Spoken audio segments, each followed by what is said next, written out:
Good day, and thanks for joining us on our program focused on the Purdue CME Group Ag Economy Barometer.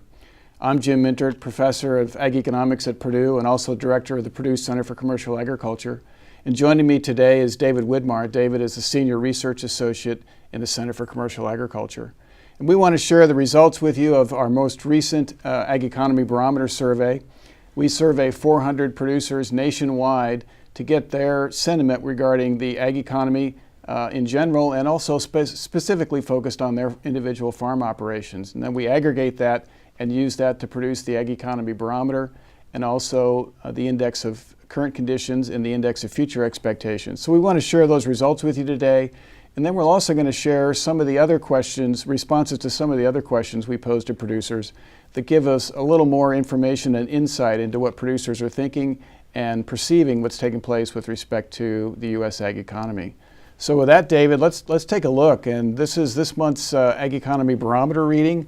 We've got the data on the chart going back to October of 2015 when we started collecting data.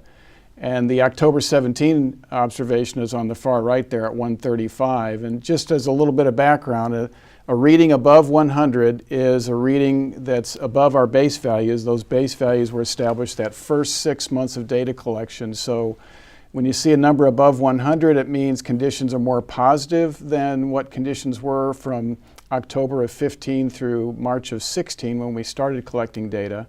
And a number, of course, below that would be less positive than that base period. As you look at that right-hand side, that 135 looks pretty good. In fact, I think that's the third highest reading we've had since we started collecting data. Yeah, I think the latest results possibly have two headlines. The first headline is at 135. It's the third highest results that we've seen going back to October 2015. The other headline is that we've been trading in this 130, 139 point range throughout most of 2017. And that's a pretty tight trading range going through this growing season, but it's substantially higher than that 100 point range that we traded at throughout most of 2016. So producers are more optimistic as we head into the harvest season, as they're starting to get some of their grain yields finalized for their farm, and we're watching the commodity price market. Commodity price has been trading in a pretty tight window, so we haven't seen that maybe drop out the bottom as we were worried about last year, and there's always a worry about that as producers get into harvest. But an improvement in sentiment really from a year ago at this time when we were talking about sentiment at 92 points. Yeah, and just to review, of course, we saw the big jump in sentiment following the election in November of 16 with the sentiment index peaking in January. And we lost some of that optimism, but truthfully, since then, we've been trading, as you pointed out, kind of in a sideways pattern with just a little bit of strength in the October reading versus September. Let's take a deeper look at that. When we look at what was driving the overall sentiment index, we can decompose that into its two sub-indices, the index of current conditions and the index of future expectations. And as you look at it, the green line is the index of future expectations. And what was driving the increase in the overall barometer this month was people becoming more optimistic about the future. We saw a very small decline in the index of current conditions, but people became more optimistic about what was likely to take place, particularly the year ahead. Yeah, there's kind of been this sideways trading pattern with the Ag Economy Barometer from the previous slide. And what we've seen is really this index of current conditions and this index of future expectations sort of going a little bit back and forth, trading off some improvements maybe in 2017 being offset by some sort of change in the future expectations. We've seen that back and forth a little bit. It's also, I think, really important to note that index of current conditions, which was initially slow to increase, started off around August last year at a low, somewhere around 80 points, and it's been steadily increasing throughout the growing season, reached 142 back in July. It's a little down from July's highs, but that's been a really important source of the increase in sentiment in the last 12 months as well, where that index of future expectations peaked and then receded a little bit. This current conditions had a long and steady increase over the last few months. David, we're going to share some more details here a little bit later on, but as you look at both the barometer itself and then look at the two sub-indices, the current conditions index and the future expectations index, especially the current conditions index over this longer time frame that you were talking about, suggest really that we're seeing and have seen really a bottom take place with respect to the ag economy. we've seen kind of this longer term improvement with some little bit of bouncing around from month to month, but from a longer term perspective, it really looks like producers are telling us that the ag economy bottomed out sometime in that summer of 16. Yeah, that's a good question. That's a good point. It's also worth noting that the USDA's net farm income estimate, which they came out initially in February of this year, then they had an update in August, and it's showing a slight increase in what they expect producers' aggregate net farm income across the whole U.S. to look at. So we're starting to see some maybe some signs of improvement. It's still a generally difficult situation, and we'll talk about that in more detail. So it's an improvement of an overall difficult environment, but there is some improvement, and we haven't seen worsening in 2017 at this point. Yeah, good point. So let's take a look at some of the individual questions that we posed to actually compute the barometer. And this is one of them. We said the question we posed to producers on the phone is, would you say that your farmer operation today is financially better off, worse off, or about the same compared to a year ago? And on the chart, we've plotted the percentage of respondents that are responding better off as well as worse off.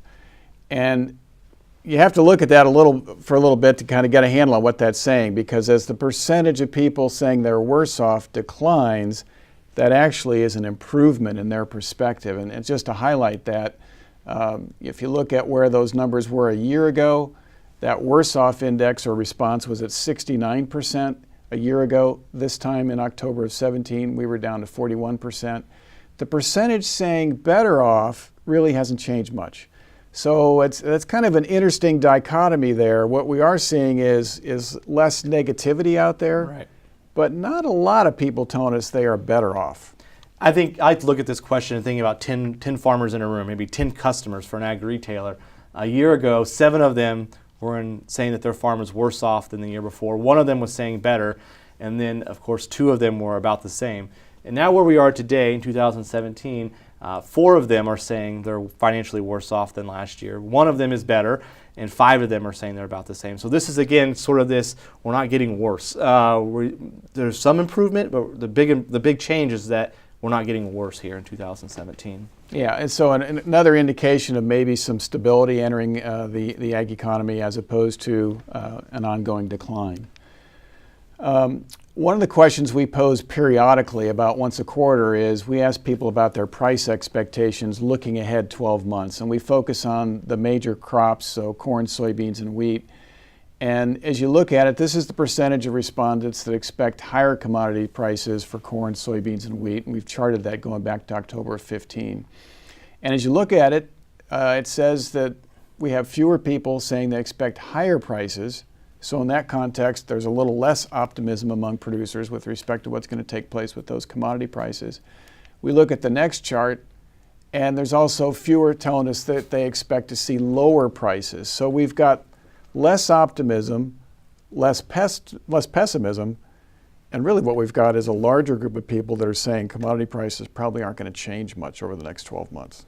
Yeah, no, this was one of those charts that we were putting them together, like, oh, this makes sense, but it wasn't what we initially expected. We initially expected some sort of inverse relationship between these two graphs. Kind of less optimism means more pessimism, but not in this context.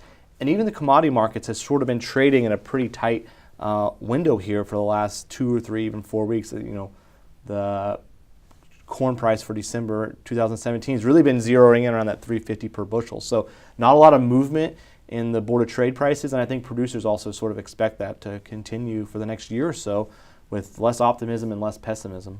And again, I think that's also consistent with where you look at those deferred futures contracts are trading, looking out, for example, to November 18 soybeans, December 17 or December 18 corn. So we're seeing that indication that we don't expect to see much change in commodity prices, and that kind of implies that producers are looking at ways to manage their operation more effectively given current commodity price levels. And we've talked about this a lot. There was a significant share of producers a year ago who were worried about sub $3 futures prices for the fall of 2016 and spring of 2017. We didn't reach those levels, but it's important to note that there was some pretty bleak thoughts and potential expectations a year ago at this time. Yeah, and so let's just take a look at that, because one of the other questions we ask is we ask people explicitly about their expectations for July 18 corn and soybean futures prices, what they expect those prices to do between now and next summer. And we've got on the slide there the percentage of people that expect to see corn prices exceed 425 and people expecting to see corn prices below 350. And they're about balanced, suggesting that we've got some people out there that are pretty optimistic, and we've got some people out there that are, again, as you pointed out a minute ago, more pessimistic. Right. Yeah. I think when we, if I recall correctly, when we asked this question the third week of October, that futures contract was trading around 380, 385 per bushel. So sort of a symmetric 20, 30 cents lower, 20, 30 cents higher, and producers were about equally distributed. A third thinking maybe that higher price rally was possible, and a third thinking a turn lower was possible. We asked the same question with respect to soybeans, and the soybeans was a little more interesting in a way. We had more people in the pessimistic camp, right? 38% said that they thought July 18 soybeans would drop below $9, with only 26% of the respondents saying they expect prices to exceed $10.50. So that was sort of interesting, and I think it relates to the fact that we had large soybean acreage this year, large production, pretty good yields, and this expectation that maybe that could lead to some weaker prices as we head through the year. Yeah, I think that's really important to note that there's just a little more pessimism or a little more concern for lower prices in soybeans as we head out. And that's not completely different than what we saw maybe a year ago when we were asking this question. And soybeans have sort of kind of kept holding their ground in the market arena. So it's important trends to keep in mind. And I think it's going to start to play into how producers start planning for 2018 when they start making their budgets and putting in revenue scenarios. So let's take a look at some of the other questions, and one of the things that we like to focus on periodically is what people are thinking about with respect to machinery, and particularly used machinery. And so we ask people to rate used farm machinery prices and try and use that as a little bit of a guide as to whether or not that marketplace is strengthening, and perhaps as a guide to whether or not there might be some underlying changes in the farm economy in terms of strengthening.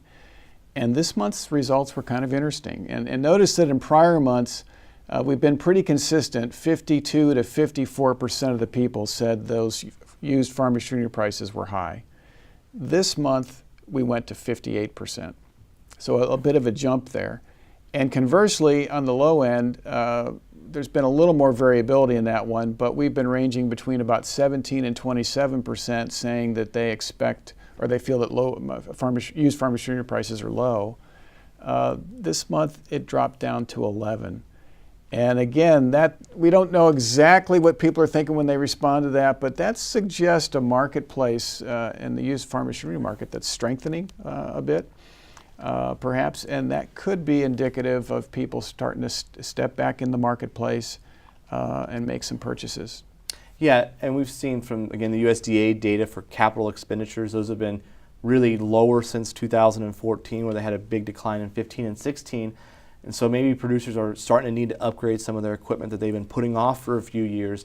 And the latest results are sort of parallel anecdotal evidence that we've been hearing about farm machinery auction prices having some good, high quality used machinery bringing a good price. So I think the implications are a little unknown at this point what these results mean, but I think it's supportive of a stronger used farm machinery market starting to take place. So we'll see how that plays out. And again, these next few months are maybe when producers start to think about making some capital purchases for some tax planning purposes. Yeah, so I think the data would suggest maybe some firming in the used farm machinery market. And I also think it's consistent with some of the other responses we're picking up with respect to maybe a little bit of underlying strength in the ag economy, perhaps reflecting some of that improvement and optimism about the future, for example. One of the other questions we ask is, we'd like to ask people looking ahead to the next year, in light of relatively tight margins in the cropping environment, what management changes might they be thinking about? And so we ask people about their fertilizer rates, we ask them about seeding rates, and we ask them about their hybrid seed package. And on that hybrid seed package, we've been thinking along the lines of are people maybe going to back away from some of the trait packages that have been embedded in a lot of the multiple stack kind of programs that have driven up seed cost on a per bag basis and on a per unit basis? So let's take a look at those results. 46% of the respondents said that fertilizer rates on their operation were going to decline a year ago, right? A year ago, yeah. 19% said they planned to lower their seeding rates, and 35% said they expected to change their hybrid package. That was last year's results. This year, the results look a little bit different, particularly on fertilizer rates.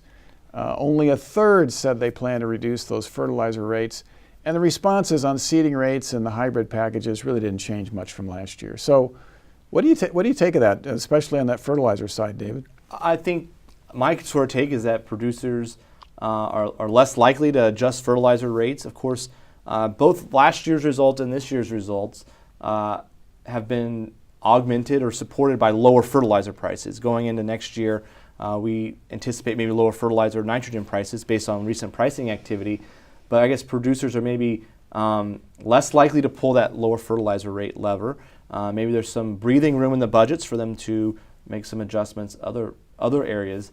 And then we're not seeing any changes in the other management strategies. And so producers who were thinking about that maybe last year, sort of the same share of producers are going to think about lowering their seeding rates or adjusting their trait packages. But seems like there might be less pressure for producers to lower that fertilizer rate into 18. Maybe this is supportive of a better budget environment for producers. Yeah, and I think as you look at those fertilizer prices today versus a year ago, there has been some change, primarily on the nitrogen side, primarily on the anhydrous ammonia side. I think when we were looking at it here last week at the USDA's most recent crop production report that they put out for the Corn Belt coming out of USDA's, I think, Illinois office, anhydrous ammonia prices down about 20% recently compared to a year ago.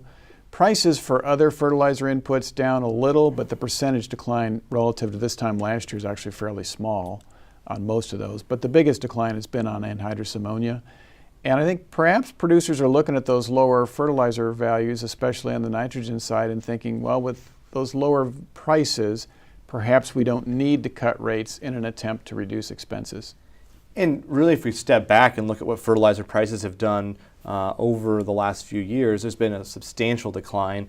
Some of these fertilizer products are getting 45 to 50% lower from when they had their highs in 2011, 12, or 13. There's been a big adjustment in the cost structure, and a lot of it came out of cash rental rates and fertilizer being two big budget items that have adjusted a lot in the last few years. And really, those are the only ones that have really contributed Right. to the decline in production costs that's taken place the last couple of years. It really has come out of fertilizer and cash rental rates. Other input prices really and values really haven't changed much. In fact, when we look at the herbicide package, particularly on the soybean side, those costs have gone up in an attempt to come up with management strategies to deal with resistant weeds. I also like to point out, I think lowering fertilizer rates is a short-run strategy. It's not something that we can hold on to in the long run, especially unless P and K. You can pull back maybe for a few years, but at some point we need to add back to the soil. So part of these results could be producers who have been sort of holding back on P and K applications in 15 and 16 and maybe 17, and now are saying, okay, I got these P and K rates a little bit lower the last few years. My budget condition has improved a little bit, and it's time for me to get back to applying the fertilizer and building my levels up. Having said all that, though, we still have 33%, roughly a third of our respondents said they plan to lower rates. So it is a smaller percentage than a year ago. However, a third are still saying we're looking for ways to reduce our production cost. And I think same way with seeding rates and the hybrid packages, particularly the hybrid package, a little over a third saying they're still looking for a way perhaps to economize there. Well, you mentioned farmland rental rates. We asked a question about that as well. And we asked them, do you think your farm's farmland rental expense will be higher, lower, or about the same in 2018? And I have to say, this response surprised me, and I think it surprised you as well, David. Yeah, 80% of producers came back and said they thought that expense would be about the same as it was in 17, and equally split, 10% in each category thinking that expense would be higher or lower. we've talked about this a lot. I think the most surprising result is only 10% of producers thought that would be lower in 2018. It seems that there's a lot of opportunity maybe for, or a lot of reasons why cash rental rates might see a little bit of downward pressure given a still tight budget environment that producers are likely to face in 2018. Yeah, when we look at our budgets here at Purdue, and truthfully look at other land-grant universities' budgets, it sure looks like there should be some continued downward pressure on farmland rental rates here the next year or two. Our projections are that we're going to see a modest decline in rental rates on the average across the state of Indiana, for example, in 2018 versus 2017. So it's a little surprising to see 80% of the folks say that they anticipate really no change there. But I do think it's reflective of the fact that there is strong demand for farmland out there. And there's a recognition that if they shrink their operation and keep their fixed costs constant, they really haven't helped things very much. So that's the struggle people are facing. And so when we hear about rental properties coming up, there's going to be some auctions here over the next month or two. They'll probably give us some insight with respect to what's taking place in those farmland rental rates. But it's going to be interesting to see how that shakes out. I think it's important to remember, though, when you hear about those auction results, that those represent a pretty small percentage of the farmland market. Most farmland rental agreements are between two individuals on a private basis, and so there could be some changes taking place in the background that maybe aren't reflective of what takes place at some of those auctions. But still, it's going to be interesting to watch that this winter. And even I think that lesson holds true for buying and selling farmland. A lot of times with social media or coffee shop talk, we hear about the highest priced ground that just sold in the state or in the area. But a lot of these transactions and cash rental rates and even farmland purchases happen sort of more quietly. And so the USDA data and even state and university level data provide great insight into what's going on in the overall market, what's sort of the overall bearing. So it's important not to get caught up in those one or two big numbers or big stories that we hear around. But having said that, when 80% of the respondents tell us that they expect rates to be the same in 18 versus 17, I think it's maybe another piece of evidence that this ag economy has perhaps bottomed out and maybe starting to see, if not an improvement, at least stability. So let's take a look at people's expectations about farm production cost in 18 versus 17. And I think we've got that labeled incorrectly at the top. It says 17 versus 16. Actually, we got two questions here, don't we? Two questions, yeah. This is 17 versus 16. Yeah, giving us an idea of what producers maybe had to change over the last year. We saw that graph a couple slides ago. They were thinking about adjusting fertilizer rates. 48% thought that almost a majority thought that, almost half, thought that their costs were about the same. Again, a little bit of a surprise. 39% thought that their cost of production overall actually increased last year as they were getting into the growing season. Yeah, and on our budgets, the only thing where we saw that increase in production costs taking place was on the soybean side with respect to herbicide packages trying to deal with resistant weeds. That's been the one big challenge for producers in terms of their expenses. So it was surprising to see that 39% saying higher in 17 versus 16. So then we asked the same question looking ahead to 18 versus 17, and 62%, almost 2/3, said that they expect production cost in 18 to be about the same. And again, a little bit of a surprise, 31% are forecasting that their production costs are actually going to be higher. And again, I think the number here that jumps out at me is only 7% think that their cost of production will be lower. Again, when we look at the budgets, we think that 2018 is still going to be one of those years where there's going to be some pressure to work cost of production lower. Not to the degree that we saw 2 or 3 years ago, but still going to be some sort of gap between our expected returns and economic break even. So we'll see how this works out, but producers are maybe not going to be facing as much budget pressure as they have been in the past when they get to planning. Yeah, and it's interesting. I think part of this also reflects what we saw earlier with respect to farmland rental rates and the expectation that rental rates weren't going to change. That's a big driver with respect to production costs. And if those farmland rental rates remain unchanged, it is going to be challenging to pull down those production costs. And I think people are perhaps also noting that aside from nitrogen, we don't seem to be seeing too much help with respect to other inputs. And I think with things like crop protection, maybe the herbicide, some producers are anecdotally telling us at least they're going to need to spend more money on that herbicide plan to take care of some of the weeds that are escaping. And so kind of this offsetting effect of lower fertilizer prices might be offset with using more herbicide expense to keep the fields clean. All right, so let's kind of wrap up and summarize what we found on this month's survey. Overall, producer sentiment did strengthen a little bit here in October. Improving expectations about the future were really the driver there. It really wasn't about current conditions. It's going to be interesting looking ahead to the next monthly survey to see what happens there, because we have had a pretty good fall harvest, and that could contribute to an improvement in that current condition index. So it'll be interesting to see how that changes in the next survey.